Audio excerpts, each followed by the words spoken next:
What comes after 14? I'll give you a hint. It's not 15.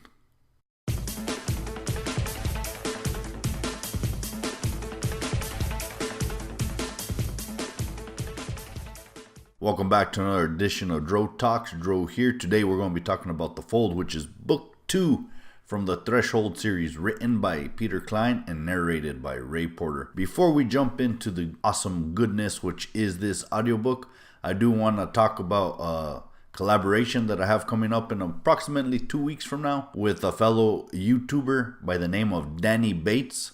Link of his channel will be in the description box below. And also you can see his pic right around here. I don't know how to set up links, so there won't be a link there, but that's what the channel looks like.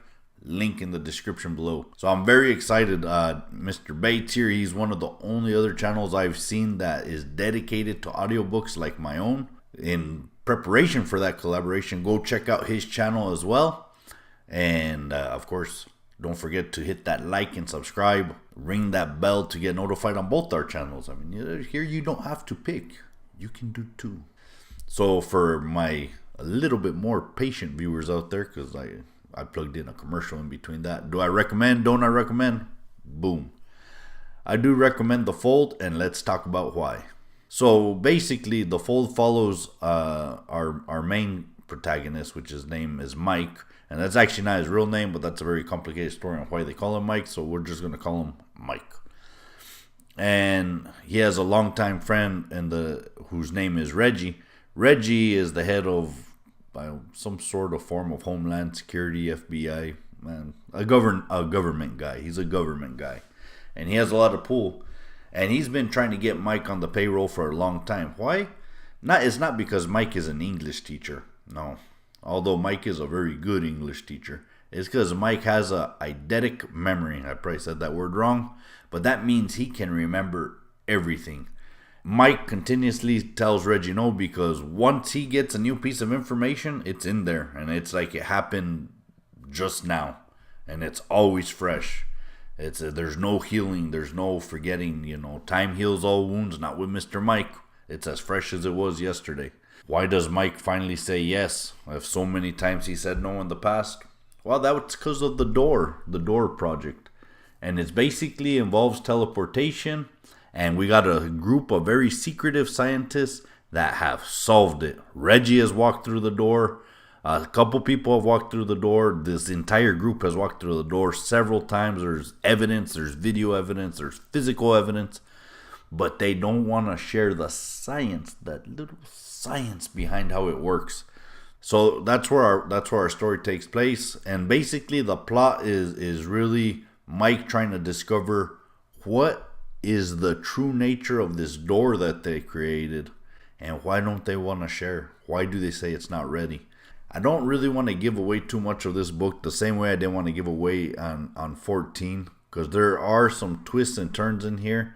Some of them were very obvious for me, and I labeled them right away in the beginning. Again, similar to the door.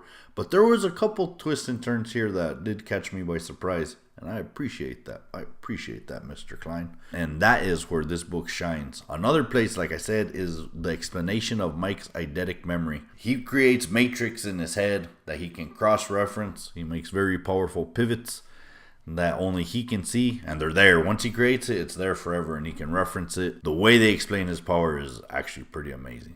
Why is this not as strong as 14? Well, 14 had a couple problems, and if you saw my video last week, you saw a couple of those problems. I mentioned them. This is the same. It has the same problems. Mike, with his infinite power, because that's what it is, even though he doesn't like to think about it, he is stupid for the sake of the plot.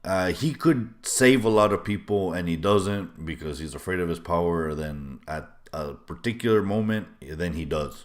And there's no real reason why he just didn't do it earlier and save all these additional lives. The climax was not as good in this one as it was in 14. And the mystery behind the door was not as interesting as it was in 14. Not to say this isn't a good book, because this is a good book, and I do, as I said, I do recommend it. It's just not as strong as 14, but I do like the way they tie together. So, have you listened to The Fold?